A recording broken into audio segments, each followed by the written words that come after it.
Assalamualaikum dan selamat kembali ke Domir TV. Ramadan sudah memasuki fasa terakhir dan ketika inilah umat Islam sudah memikirkan perjalanan pulang ke kampung untuk bertemu sanak saudara sebagai kemuncaknya. Sebahagian daripada kita juga lupa bahawa roh Ramadan itu hanya semata-mata suatu pengorbanan sebelum layak meraihkan hari kemenangan. Sebenarnya, roh Ramadan lebih besar daripada apa yang dipaparkan oleh media popular dengan putaran lagu-lagu raya, permainan mercun, pemberian duit raya ataupun memakai serba baharu. Ramadan melangkaui sempadan sosio-budaya kerana sepanjang bulan yang dikenali juga sebagai bulan ibadah.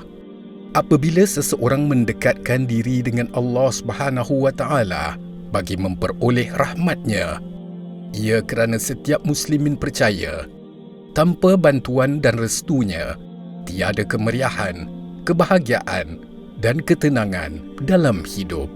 Mencari bahagia menerusi pendekatan agama adalah berbeza dengan kaedah lain yang bersifat fizikal atau kebendaan.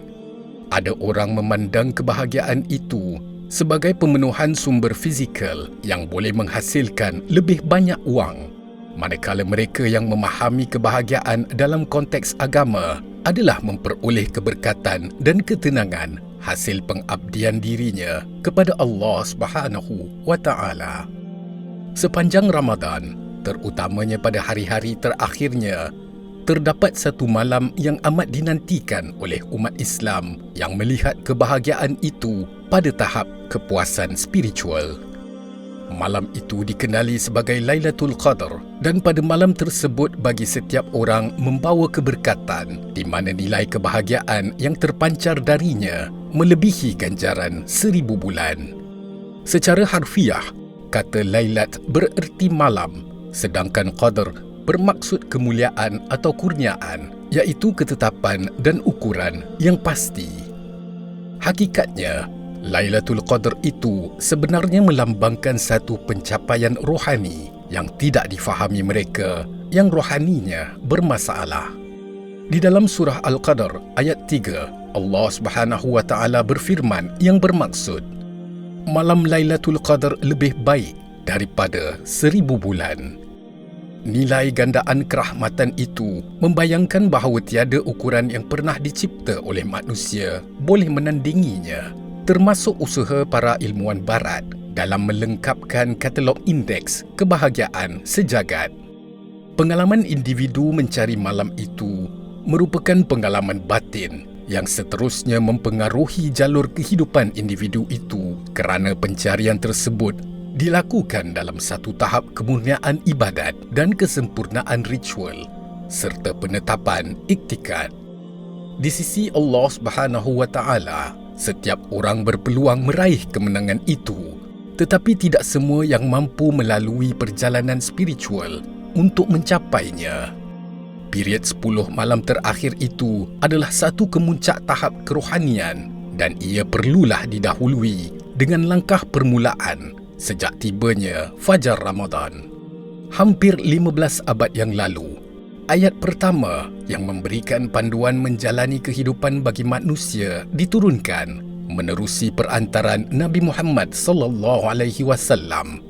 Secara bertahap-tahap, seluruh kandungan pernyataan perintah, keterangan peranan dan tanggungjawab, kaedah menjalani hidup dan bermasyarakat, peraturan ritual dan kerangka ad-din disempurnakan sehingga janji Allah Subhanahu wa Taala bahawa Islam sudah disempurnakan manakala seluruh kandungan Al-Quran tetap dipertahankan sampai bila-bila.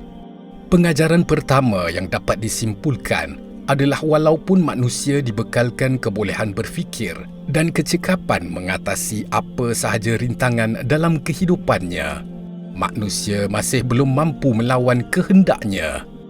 Atas kehendaknya jugalah manusia beroleh kejayaan atau kegagalan. Bagaimanapun, cara memburu malam itu bukanlah dengan menunggu sepanjang malam tanpa perbuatan apa-apa, tetapi ia perlu dipenuhi dengan ritual yang melambangkan nilai ketakwaan dan iman yang kudus. Jika menunggu dengan berjaga malam semata-mata, ia tidak akan menemuinya kerana penantian itu bukanlah dilakukan secara ikhlas dan jujur. Dengan memenuhi penantian melalui peribadahan, iaitu mendekatkan diri kepada Allah Subhanahu Wa Taala sambil menyedari dosa dan kesilapan sebelumnya, sambil beriktikad untuk tidak mengulanginya, amalan kudus dan penuh kesedaran itulah yang mampu menemukannya. Maka Jibril menyampaikan khabar gembira tentang malam kemuliaan ini, yang jika seseorang memenuhkannya dengan ibadah akan lebih baik daripada 1000 bulan. Satu malam yang tidak ada pada bulan-bulan lain, hanya khusus pada bulan Ramadan.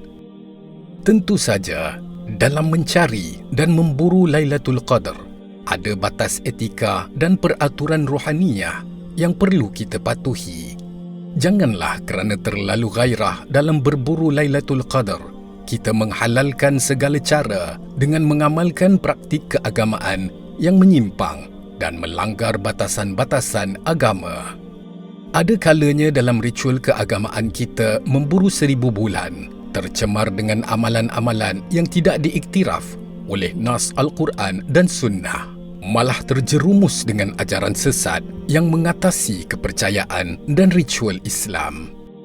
Sesungguhnya, menjadi kewajaran kepada umat Islam untuk mengekspresi ibadahnya di bulan yang penuh barakah ini.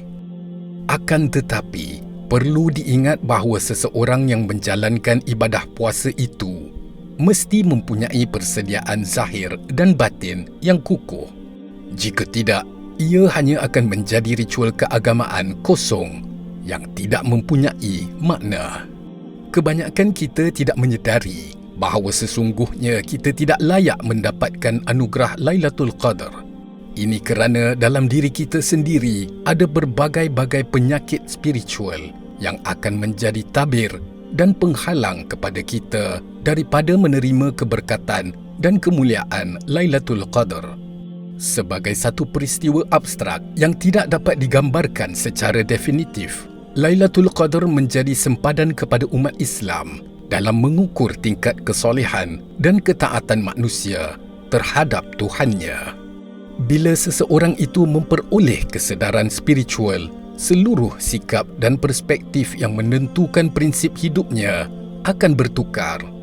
Jiwa amarahnya bertukar kepada ketenangan dan setiap musibah diterimanya dengan lapang dada, hikmah dan petunjuk bahawa masih belum sampai tahap kesempurnaan dalam hidup sebagaimana dikehendaki oleh Allah Subhanahu wa Ta'ala. Inilah kunci untuk kita memburu Lailatul Qadar, satu kesedaran dan pembersihan rohani yang akan membuka jalan kepada malam kemuliaan ini bagi setiap Muslim. Sejahteralah malam yang berkat itu hingga terbit fajar.